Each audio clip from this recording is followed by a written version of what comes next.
Biopsy is appropriate for chordoma when it's unclear whether or not the tumor is chordoma or not. Many times we will approach a tumor, a chordoma in the skull base, with the philosophy that we'll biopsy at the time of surgery. If it is clear that the tumor is chordoma, then we would go ahead and resect at that point.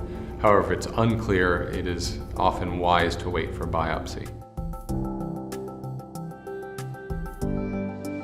The skull base is treated much differently than the spine, where a lot of times a biopsy has to be considered and done in a certain fashion to ensure there's not seeding. The risk of seeding along track of a biopsy, if it's done, for example, endonasally, is lower. I personally feel that the biopsy should be done in every patient who has a suspected diagnosis of a chordoma, and there are several reasons for that.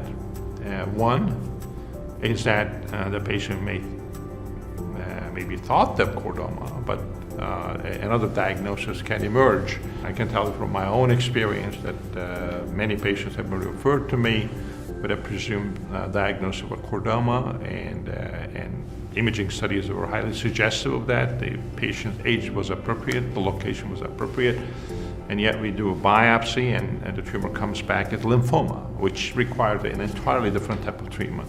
Not even surgery in some cases. Or the diagnosis comes back mixed papillary ependymoma that looks like a chordoma. And I have beautiful slides of that I typically use in our courses to emphasize the point that just based on the imaging alone, you cannot really make the diagnosis of a chordoma. For that reason, I feel very strongly that we should do a biopsy in every case. The other reason to do a biopsy is that this chordoma requires, at least in my view, in certain locations, very specific surgical procedure.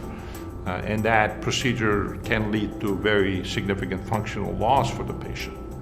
I cannot, consciously subject the patient to such a procedure unless I know 100% that that's the diagnosis and that's the type of surgical treatment that patient has to have. And so for all those reasons, I feel that the biopsy is absolutely a must in every patient with a suspected diagnosis of chordoma.